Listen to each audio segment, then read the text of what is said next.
Hey guys, Mike here from Lunch Money Comics. It's the last Sunday of the month, which means I'm back in Plainville, Connecticut at the monthly comic book show, CliffsCon. Let's go in and find some cool stuff.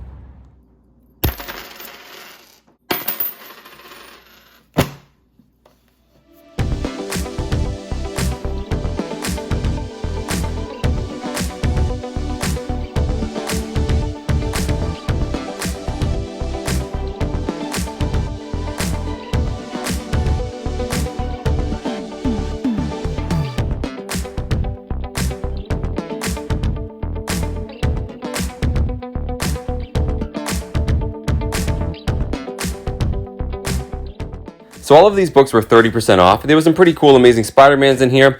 But then I found this book, number 258. It's a really great cover. It's when Peter Parker finds out the black suit's actually an alien symbiote. Really neat book, but I already owned it, decided to pass.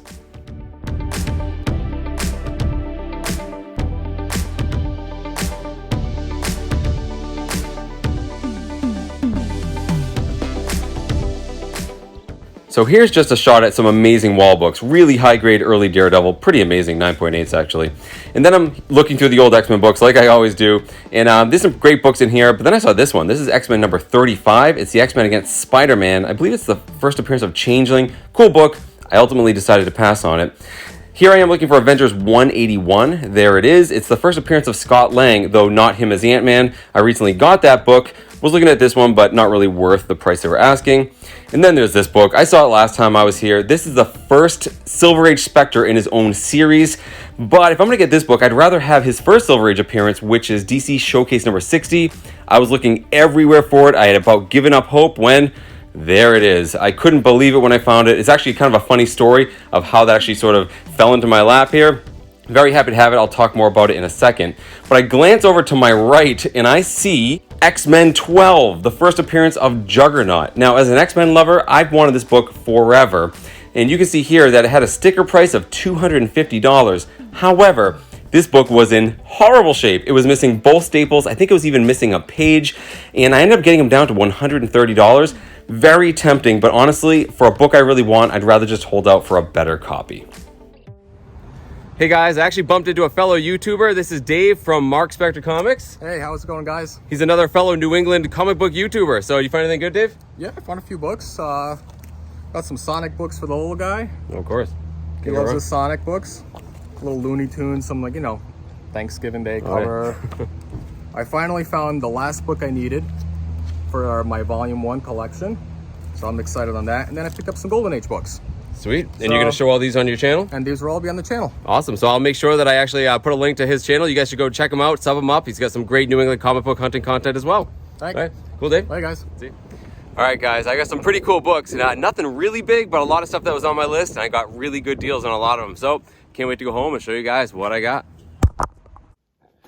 So there you go, guys. That was CliffsCon in Plainville, Connecticut. It's a comic book show they have on the last Sunday of every single month.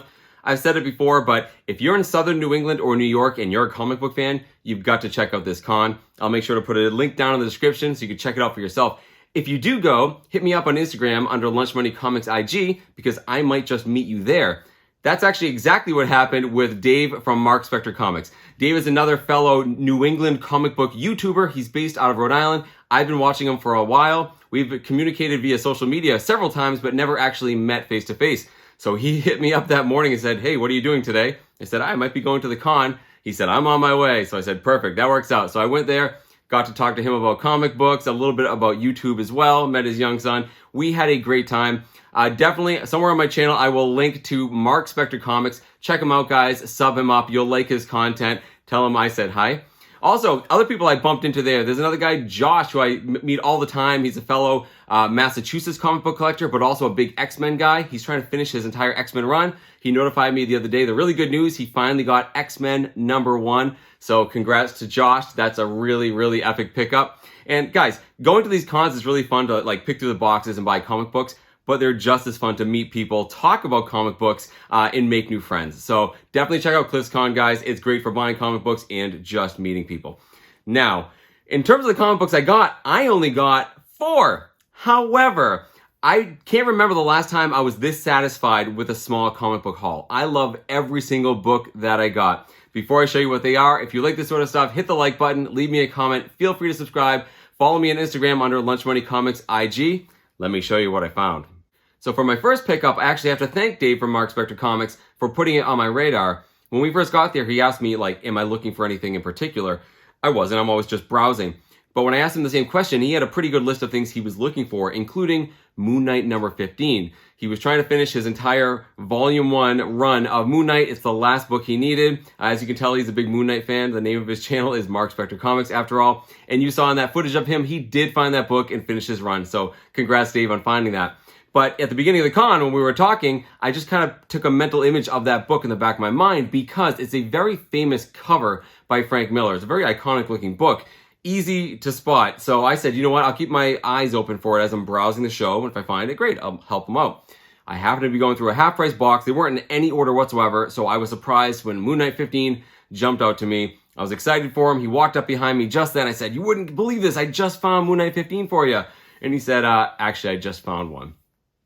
Oh well, but I'm holding this book in my hand and I like Moon Knight and I'm looking at it and I'm like, you know what? I want this book. So here we go, guys. This is Moon Knight number 15 from 1981. Cover art by Frank Miller and Joe Jusko. I know Joe Jusko mostly from the Marvel Masterpiece cards from when I was a kid. The pencils on the inside are done by Bill Sienkiewicz, one of my favorites. It's also a minor key. It's the first appearance of some rat-themed villain. Who cares? You get this book for that amazing Frank Miller cover. Look at that, guys. It was listed at $35. I got it half price for $17, which I think is actually what it's worth. But I was happy to pay that because this is in extremely high grade. As you can tell with all the black, this would definitely show spine, ticks, and wear. There's nothing on this. This is a great, beautiful presenting book. And quite honestly, if Dave hadn't mentioned it to me, I might have overlooked this book. But I'm very happy to add this to my collection, guys. Let me know what you think of this one. Frank Miller cover, Moon Knight number 15. Very, very cool pickup. So this next book I've wanted for a long time. I know I just said that I don't like target books. I was just browsing. That's not really true. I have a list of comic books on my cell phone that I'm always looking for. I'll usually target one or two of those when I go to a Comic-Con, just, see what I can find. Well, this is one of them, and it's a book I've actually seen at this show in the past. In fact, the person I got this from had two other copies I had looked at multiple times, but could never pull the trigger. Well, this time they had a third copy, and the price and condition was just right. I had to have it. The book I'm talking about is this. This is Marvel Premiere number 3, featuring Doctor Strange from 1972, written by Barry Windsor-Smith and Stan Lee. Barry Windsor-Smith also did the art on it.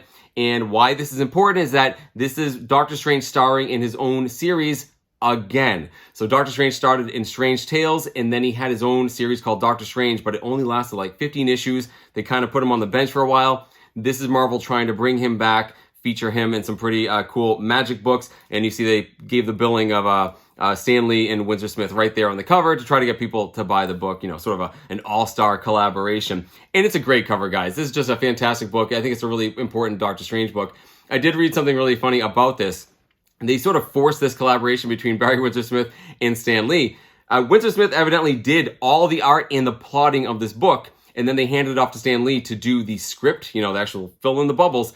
But Stan Lee just wrote his own story. He basically disregarded everything Windsor-Smith did and somehow completely changed the story using the existing art that Windsor-Smith had used. So Smith had joked at one point in time, it was actually very impressive that he could even change the story as much as he did. But still, very cool story, very cool cover of Doctor Strange. Originally, it was $50. I got it for $45, and this is in a pretty high grade. Again, another dark cover. This tends to show color breaks very easily, so I was happy to pay the $45 for a nice high grade copy of this book. Very cool. Marvel Premiere number 3, featuring Doctor Strange. So my last two books I got from the same vendor, and I feel kind of bad because this vendor has been there every time I've gone to CliffsCon, but I haven't paid much attention to him. In retrospect, he had fantastic books at excellent prices. In the future, I'm going to go to him first, absolutely. Because, he had the really good books up on the wall, but he had a lot of lower condition ones in his boxes, and because they were lower condition, you could get really great prices on them. And as they say, guys, low grade is better than no grade. These books I got, I'm very happy to have.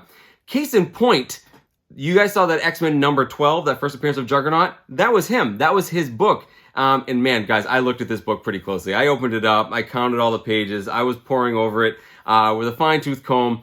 Ultimately decided to pass on it. Even though I could have got it for really cheap, I decided I just saved my money for a better copy. Man, very tempting. But I was looking through the other books I wanted. One of them was this Daredevil number 18. It's from 1966, written by Stan Lee.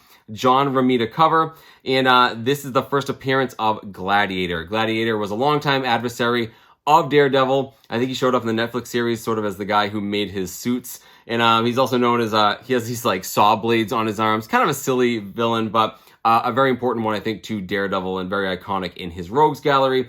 This one here, you see it says water damage, $9. Well, I got it for $5 because of the water damage. This book in high grade can go for quite a bit, so I was very happy to get this for $5.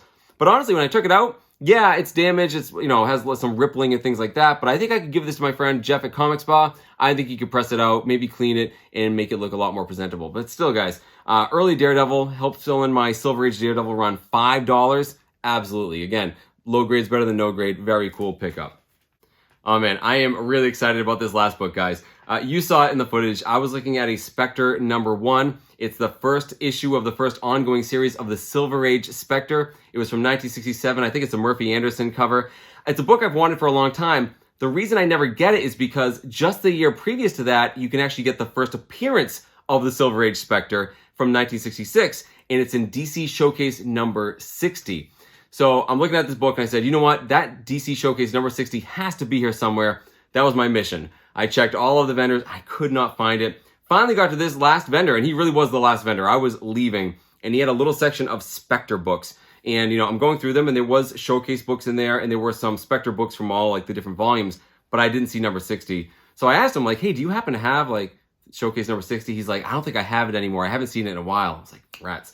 So I started putting the books back, you know, like leaning them back in the position they were in, and it just sort of fell into place. It was right there. I just missed it. I pulled it out and showed the guy. I'm like, here it is. It was in there the whole time. And he goes, it must have been meant for you.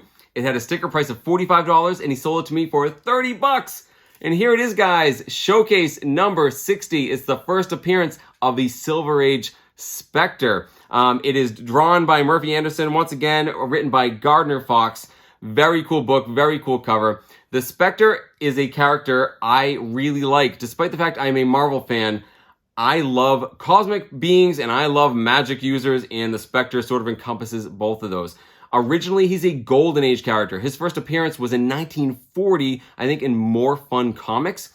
And then they didn't do much with him for like 20 years. I think it actually says the triumphant return of him for the first time in 20 years. When superheroes started getting big again in the Silver Age, they dusted off the Spectre and brought him back. The story behind him is that he was a cop who stopped a crime, upset the mob. They knock him off. Instead of going to heaven, he's imbued with almost limitless power by God, essentially, sent back to Earth as this all-powerful magic user vigilante. I always thought of him as sort of a combination of like Doctor Strange, Vision, and like Ghost Rider, right?